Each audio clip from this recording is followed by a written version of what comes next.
네, 2024년 우리 첫 주 예배에 또 오신 우리 모든 성도님들 주님의 이름으로 환영합니다. 우리 오늘 새 가족 또 환영 잠시 하겠습니다. 우리 김규태, 박은혜, 김온유 성도님 가정 혹시 참석하셨으면 잠시 자리에 일어나 주시면은 감사하겠습니다. 오늘 못 오셨나요? 네, 그래도 환영하고요. 네, 우리 또 김유리 자매님 혹시 오늘 오셨나요? 네, 우리 오늘 결혼 또 준비하고 계신데 우리 하여튼 많이 축하해 주시면은 감사하겠습니다. 우리 그 주보에 보시면은 그 두꺼운 봉투가 하나 들어 있습니다. 우리가 연초에 함께 이렇게 또 작정하는 그 성교원금 봉투인데요. 두껍죠? 네, 그래서 1년 동안 작정하셔서 쓰시는 봉투인데요. 우리에게 주신 그 사명, 모든 그리스도인이라면은 반드시 해야 되는 사명, 바로 모든 민족에게 복음을 증거하는 일입니다. 그래서 이 봉투에 우리 성도님들이 다 함께 동참해 주시면 감사하겠습니다. 우리 커피 한 잔 드시다가 아유 이거 먹지 말고 성경원금 해야지, 그렇게 한 번만 이렇게 해주시면 좋겠고, 또 식사 함께 하시려다가 오늘은 이 한 끼는 성경원금에 동참해야겠다, 요 정도의 마음으로 이렇게 함께 동참해 주시면은 부담 없이, 또 부담을 가지실 분들은 또 부담 가지시고 함께 좀 하나님 나라 확장에 우리 크게 함께 우리 미랄교회에서 동참하시면 좋겠습니다. 우리 옆에 계신 분들에게 여쭤보도록 하겠습니다. 동참하실 거죠? 이렇게 한번 여쭤보시도록 하겠습니다. 네, 네, 감사합니다. 네, 우리 하나님의 사랑, 우리 하나님의 사랑과 가장 흡사한 사랑이라고 한다면은 역시 우리 부모님의 사랑입니다. 우리 부모님의 사랑을 언제 가장 처음 느껴보셨는지요? 저는 저희 부모님이 저를 안 사랑하시는 줄 알았습니다. 그랬는데 중학교 1학년 때 제가 자전거를 타고 가다가 아주 크게 사고가 났습니다. 그래서 거의 저도 제가 이렇게 죽은 줄 알았어요. 그런데 생각이 들어오면서, 그리고 몸이 움직여지더라고요. 그래서 일어나서 이제 그 고장난 자전거를 끌고 그 집으로 이렇게 갔습니다. 근데 사람들이 저를 보고 계속 피하는 거예요. 왜냐하면 이 얼굴의 한 반쪽이 전부 다쳐가지고 피가 계속 막 흘러내리고 있는데, 그리고 나서 나중에 왜 사람들은 도와주진 않았을까 이런 생각이 좀 들긴 했습니다. 도와주진 않고 전부 무서웠는지 다 그 큰 길이었는데도 도망가고, 그래서 제가 집에 도착해서 마침 저희 아버님이랑 어머님이 계셨습니다. 저희 아버님이랑 어머님이 저를 보자마자 바로 쓰러지시더라고요. 그래서 제가 아픈데 빨리 없고 뭐 병원을 가시든지 그러셨는데 먼저 쓰러지시고, 그다음 정신을 차린 다음에, 그리고는 이제 아버님이 저를 업으시고, 그리고 이제 병원에 이제 갔습니다. 병원에 가서 이제 치료 받고 한 3주를 이제 입원해 있었죠. 그리고 이제 입원해서 아침에 눈을 뜨면은 꼭 머릿맡에 우유가 하나씩 있는 거예요. 저희 아버님이 그때 우유 배달을 하셨거든요. 그래서 그 우유를 매일 아침에 갖다 놓으시는 겁니다. 그래서 제가 아버님 오시기 전에, 아빠가 오기 전에 아빠를 한번 얼굴을 보려고 일찍 일어나야지. 그런데 일어나기 전에 항상 와 있어요, 우유가. 이게 너무 신기했습니다. 어떻게 항상 내가 빨리 일어나려고 하기 전에 우유를 갖다 놓으시는가. 네. 그때 제가 참 나를 정말 사랑하시는구나, 이거를 그때 느꼈습니다. 그러니까 저는 너무 사고뭉치에 말썽쟁이에 막 이래가지고요, 친구하고 싸워서 퇴학당할 뻔할 때도 있고, 그래서 우리 부모님이 그 친구 부모님에게 싹싹 빚어가지고 퇴학을 면하고 이렇게 그냥 학교를 그냥 저를 왜 버리지 않고 그렇게 자존심과 뭐 여러 가지를 다 하셔가지고 저를 그렇게 사랑해 주셨나, 그런 참 부모님의 사랑을 크게 느꼈던 적이 있습니다. 그런데 우리가 사실은 하나님의 사랑을 깊이 알지 못할 때가 많죠.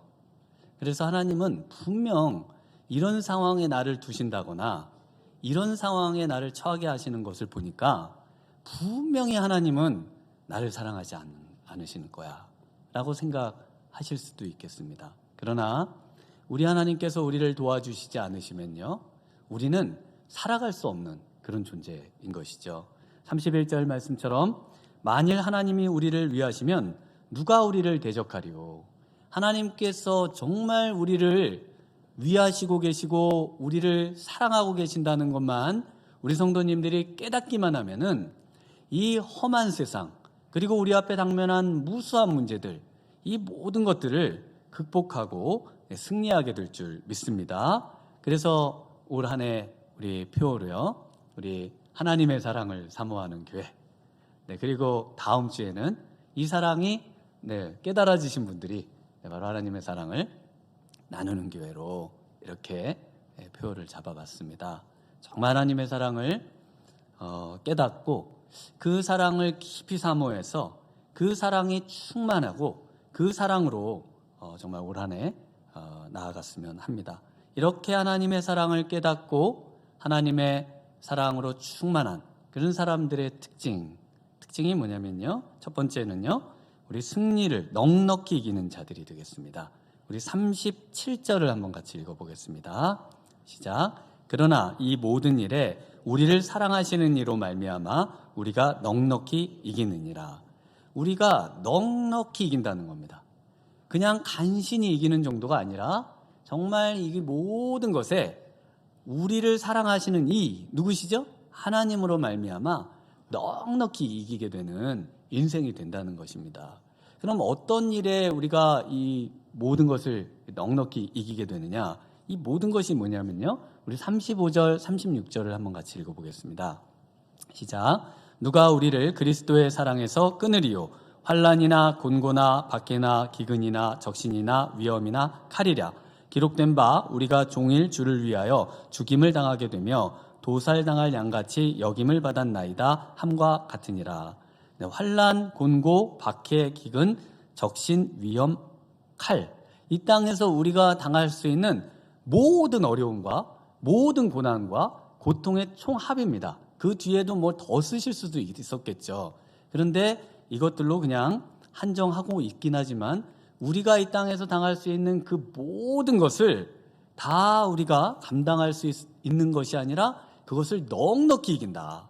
그것은 우리에게 상대도 되지 않는다 라고 선포하면서 인생을 살 수 있다는 것입니다. 또 어떻습니까? 우리 38절, 39절도 한번 같이 읽어보겠습니다. 내가 확신하노니 사망이나 생명이나 천사들이나 권세자들이나 현재일이나 장래일이나 능력이나 높음이나 기쁨이나 다른 어떤 피조물이라도 우리를 우리 주 그리스도 예수 안에 있는 하나님의 사랑에서 끊을 수 없느니라. 사망, 생명, 천사들, 권세자들, 현재일, 장래일, 능력, 높음, 기쁨, 어떤 다른 것, 피조물들. 그러니까 여기에다가 다 보여지는 것이든 보여지지 않는 것이든 하늘에 있는 것이든 땅 아래에 있는 것이든 또 영적인 것이든 그 어떤 것과 상관없이 그 모든 것이 우리를 전혀 위해할 수 없고 또 우리를 전혀 하나님의 이 사랑에서 끊을 수 없는 그런 것들이라고 말을 하고 있는 겁니다. 이 모든 것에 있어서 우리가 넉넉히 이긴다는 것입니다. 이 넉넉히 이기다라는 말씀은요, 승리를 넘어선다라는 말입니다. 그래서 우리는 승리라는 말로는 표현할 수 없는 사람입니다 라는 뜻입니다. 원래 뜻이. 그러니까 승리하거나 이긴다는 것 정도로 우리를 표현하지 말아주세요 라고 사도 바울이 말하고 있습니다. 이 표현은 히브리서 11장 38절에는 세상이 감당할 수 없는 사람입니다 라고 표현되어 있어요.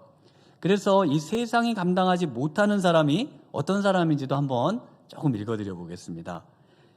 히브리서 11장 35절인데요. 여자들은 자기의 죽은 자들을 부활로 받아들이기도 하며 또 어떤 이들은 더 좋은 부활을 얻고자 하여 심한 고문을 받되 구차히 풀려나기를 원하지 아니하였으며.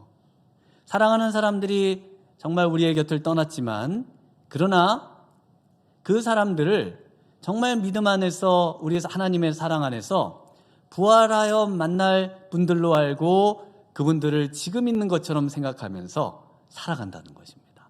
위로를 받는다는 것이에요.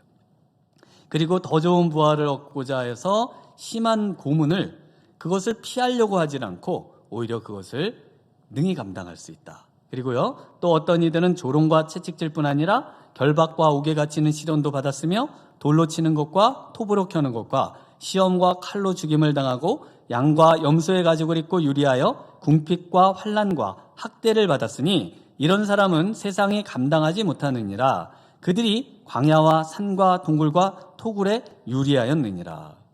승리 이상의 사람들, 세상에 볼 때 도저히 이해가 불가한 사람들, 도대체 저런 상황에서 어떻게 정말 기쁨을 유지하고 저 상황에서 정말 생명을 포기하지 않고 끝까지 살고 그러면서도 정말 사람들을 섬기고 사랑하고 용서하고 더 나아가서 하나님의 사랑을 증거하며 살 수 있을까? 근데 그것이 너무나 이 믿음의 하나님의 사랑을 깨달은 자들에게는 그 모든 것이 적용되는 그런 사람들이라는 것입니다. 네, 이런 사람들에게 있어서 중요한 것, 바로 하나님의 사랑을 확신하는 것입니다.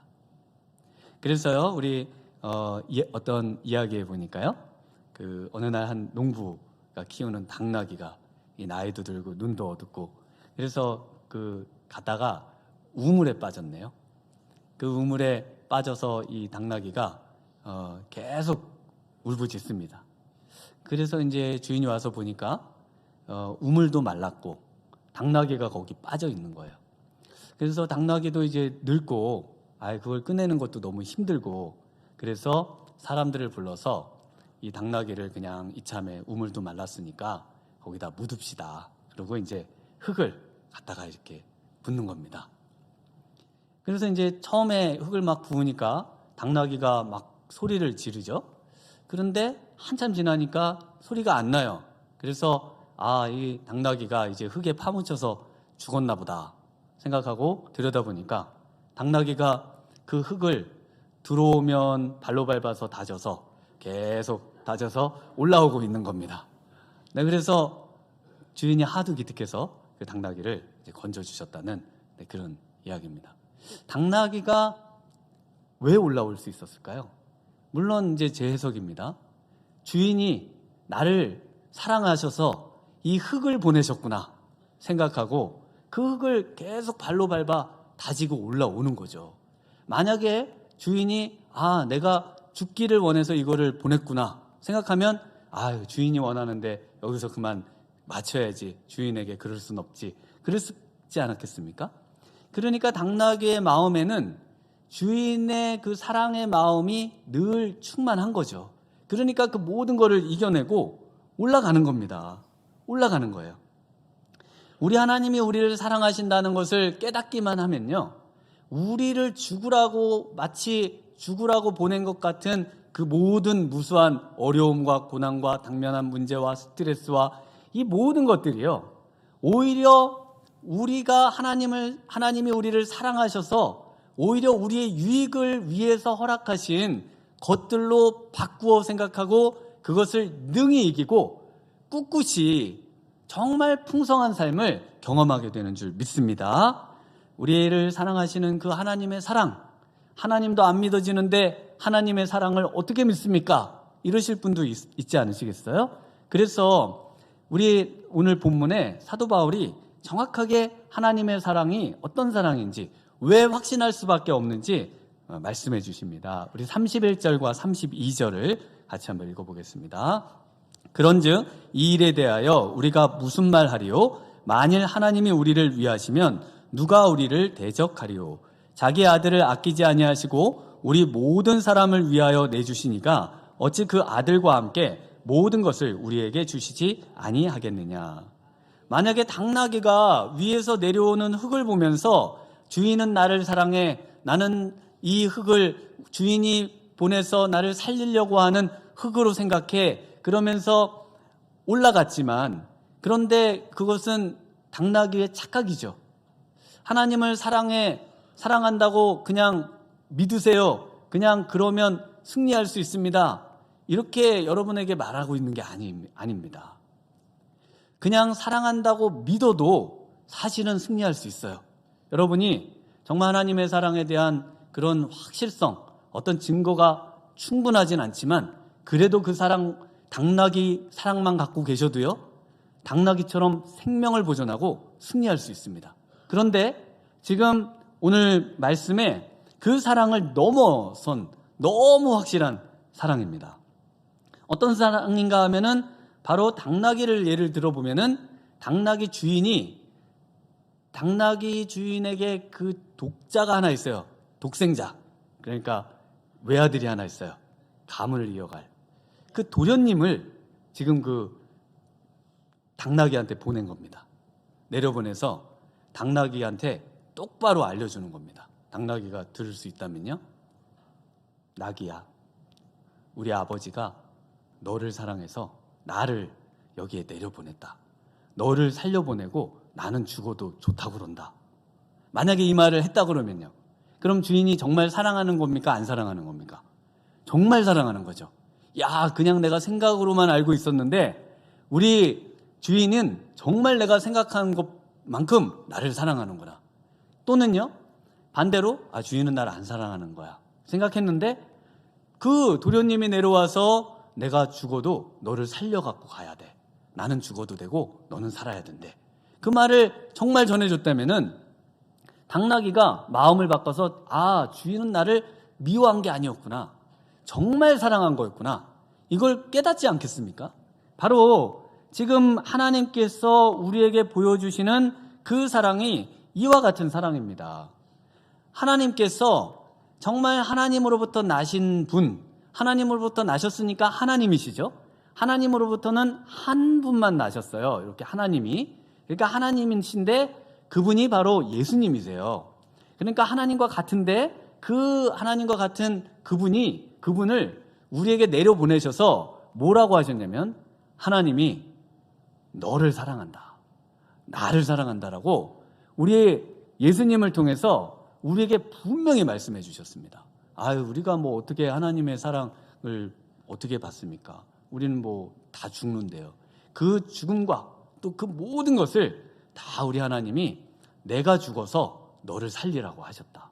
내가 죽는다. 그러시면서 우리 예수님이 십자가에 달려서 죽으신 겁니다. 그러니까 그 하나님의 사랑이 어떻게 확실한가는 그 십자가에서 예수님이 죽으셨어요. 그 죽으셨다는 것을 보고 깨닫고 그래서 하나님의 사랑을 아셔야 된다는 겁니다. 그러면 예수님이 혹시 정신이 도르셔가지고 하나님도 아니신 분이 내려오셔서 내가 하나님 사랑을 전하는 사람이다 그러고 죽었으면요. 그래서 예수님은 부활하셔야 되는 겁니다. 부활하셔서 그분이 하나님이심을 능력으로 입증하시고요. 그래서 능력으로 입증하신 그분이 정말 하나님이시고 하나님이신 분이 나를 위해 죽으셨다는 것을 확실히 보여주셔서 하나님의 사랑이 얼마나 큰 것인지를 우리로 하여금 깨닫도록 그렇게 만드신 겁니다. 더 놀라운 사실은요, 의 죄덩어리로 정말 당나귀만도 못한 우리를 하나님께서 어떻게 그 신이신 그분이 이 피조물의 이 정말 죄악 덩어리를 사랑하실 수 있는가? 그런데 하나님은 이 세상을 만들기 전부터 저와 여러분을 사랑하셨다라고 말씀하십니다.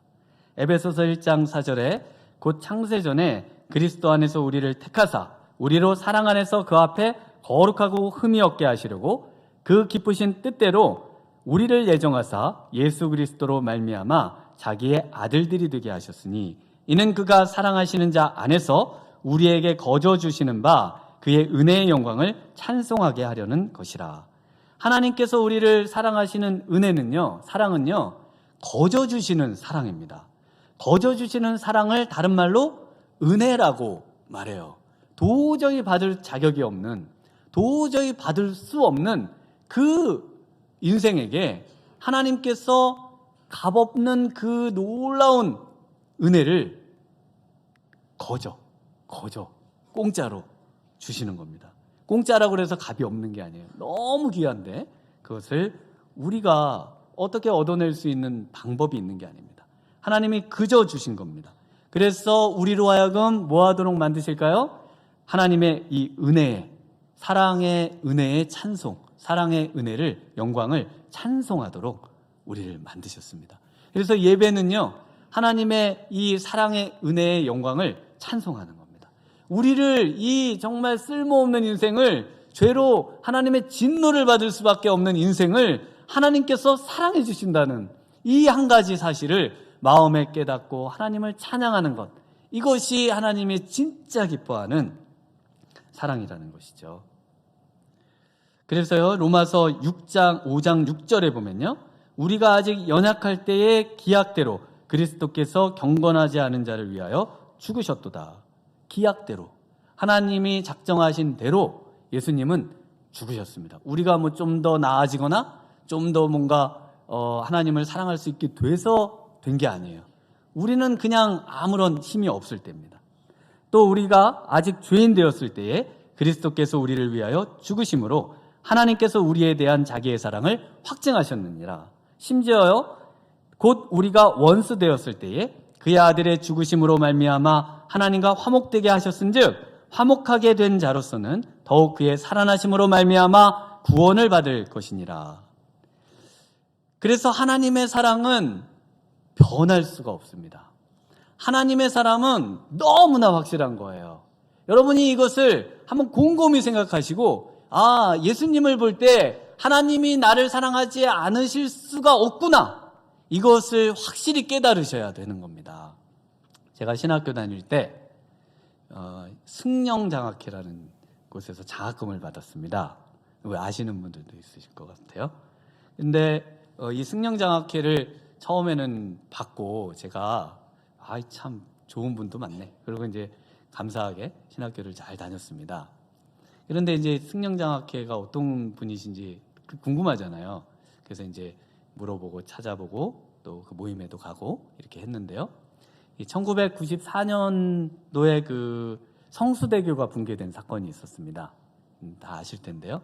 그 성수대교가 붕괴되면서 이 32명이 이제 거기서 참사를 당하셨는데, 근데 그 중에 한 자매 이름이 이승영 자매입니다. 이 21살에 이제 교대 졸업하고 이승영 자매가 이제 교생 실습을 가던 길에 이제 이 사고를 당했죠. 그래서 이 이승영 자매의 가족이 이 자매가 일기장에 써놓은 소원들을 이제 발견을 합니다. 지금으로 하면 버킷리스트죠. 근데 거기에 보니까 이제 여러 소원들이 많아요. 그래서 이 가족들이, 사랑하는 가족들이 이 사랑하는 딸, 또 사랑하는 자매의 그 소원을, 생명을 생명값으로 여기고 그것을 이제 이루기로 이제 그렇게 결정을 합니다. 그래서 그 소원 중에 보니까 목사관 짓기가 있어요. 그래서 어머님이 목사관을 어떻게 하면 좋을까? 그래서 어머님이 선교사가 되셔가지고, 그리고는 연해주 국제학교에 전 재산을 기부하시고, 그리고는 거기에 목사관을 짓습니다. 선교사님 제가 직접 만나 뵙기도 했어요. 그 다음에 또 장학제도 만들기.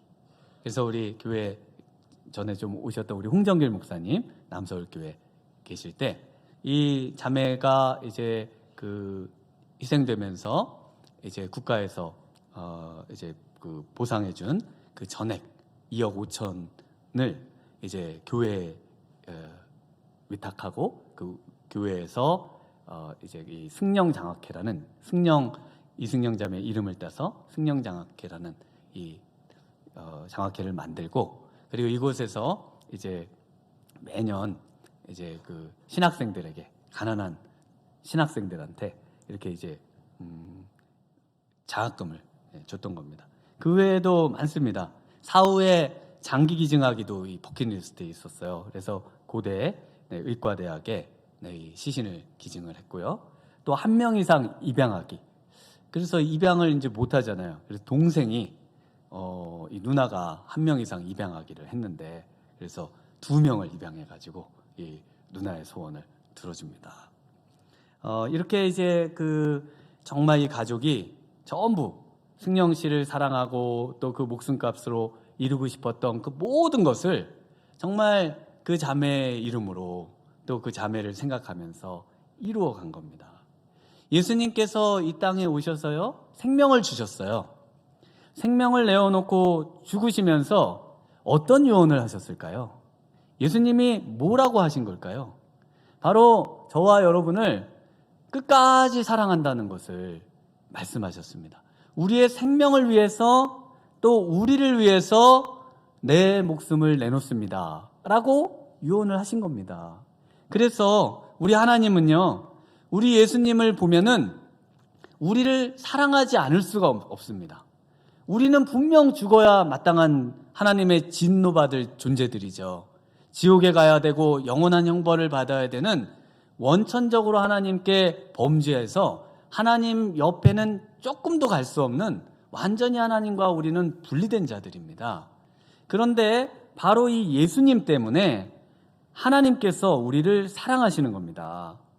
하나님께서 우리를 너무나 사랑하셔서요, 하나님께서 우리에게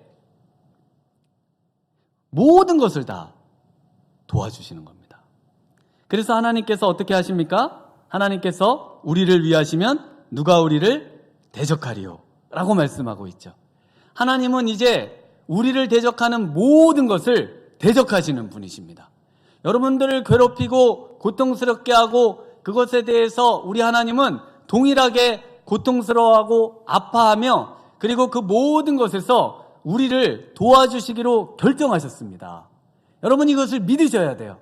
나를 이렇게 두시는 것은 하나님께서 그것이 우리에게 조금이라도 유익이 되기 때문에 하나님께서 이 상황을 그냥 우리에게 허락하신 것 뿐이지, 하나님께서 우리를 위하시지 않거나 우리를 미워하시거나 우리를 이 고통 속에 있는 것을 기뻐하시는 그런 분이 아니시라는 겁니다.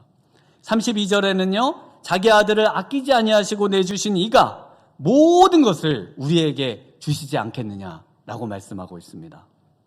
하나님께서는요, 모든 것을, 좋은 모든 것을 우리에게 주실 줄 믿습니다. 우리가 기도하고 정말 하나님의 사랑을 깨닫고 하나님의 사랑만 사모하고 하나님의 사랑만 붙들면서 하나님, 정말 주님 사랑합니다. 하나님이 날 너무 사랑하신 것을 나도 알기에 나도 하나님 사랑하며 살기를 원합니다. 하나님, 하나님을 사랑하며 살기에 필요한 모든 것을 하나님 저에게 채워주세요 라고 하면 하나님이 채워주신다는 겁니다. 그리고 또 33절 34절에는요, 어떤 사람들이 고발해요. 사탄이 이 사람은 죄를 많이 졌습니다. 그럼 하나님이 뭐라고 하실까요? 내 아들 예수를 봐라 그러시죠. 내 아들이 모든 이 사람의 죄값을, 영원히 죄값을 지기 위해서 십자가에 죽었다. 고발하지 마라, 송사하지 마라 그러면서 그 모든 고발과 송사를 다 물리치신다는 겁니다. 그래서 35절 36절 계속해서 그 어떤 사랑에서도 하나님의 이 사랑에서 끊을 거는 세상에 아무것도 없다는 겁니다. 아무것도 없어요. 요즘 종종 개에게 유산을 물려주는 이야기들이 나옵니다. 예전에 처음 나왔을 때는 야, 이런 일이 있을 수 있나? 어떻게 개한테 유산을 물려주나? 막 이랬는데 요즘은 그런 일들이 종종 나오더라고요. 근데 2021년에 미국의 노인 한 분이 그 유산 1,560억을 자신이 키우던 룰루라고 하는 개한테 그 유산을 남겨줬어요. 1,560억 정도 됩니다. 그런데 그래서 제가 궁금해서 어떤 개가 유산을 제일 많이 받았을까? 그리고 한번 찾아보니까 가장 많이 받은 개는 한 4,200억 정도를 유산으로 받은 개가 가장 많이 받은 개더라고요. 그런데 이 1,560억을 받은 이 룰루라고 하는 개에게 유산을 물려준 그 할아버지가 자식이 없었느냐? 자식이 있었습니다. 그래서 외동 아들이 하나 있었는데 아들한테는 100만 불, 12억, 13억 정도를 유산으로 남겨줬습니다. 그러니까 이 아들이 내가 개만도 못합니까? 그래가지고 소송을 걸었죠. 소송을 걸어가지고 그래서 이제 그 소송의 그 유언장이 이제 공개가 됐어요. 유언장이. 그 유언장이 뭐라고 돼 있냐면, 내 재산 전부는 내가 사랑하는 개에게 물려주고, 개를 돌보아주는 분에게는 연봉 6천만 원을 주고, 또 아들이 하나 있는데 아들에게는 12억, 13억을 준다. 근데 단서가 하나 있습니다. 불평을 해서 소송을 제기하면 1불만 준다. 그래서 법원 판결이 이 아들에게는 1불 유산 상속 판결을 내렸다고 합니다. 하나님께서는요, 우리를 사랑하셔서요, 정말 독생자 예수님을 우리에게 주셨습니다. 그리고 우리를 너무 사랑하셔서요, 정말 하나님께 속한 천사도 흠모할 만한 그 지위가 뭘까요? 하나님의 자녀가 되는 겁니다. 하나님의 자녀로 입양이 되는 거예요. 독생자는 우리 예수님밖에 없고요. 우리는 예수님 안에서 이제 입양된 하나님의 자녀로 하나님의 그 모든 성품에 참여하고, 하나님의 그런 왕권에 참여하고, 왕노릇에 참여하고, 은혜에 참여하고, 천국에 참여하면서 살 수 있는 그 어마어마한 사랑을 우리에게 주셨습니다. 이 사랑을 믿으시고 정말 올 한 해 승리하시는 우리 성도님들 되시기를 주님의 이름으로 축원합니다.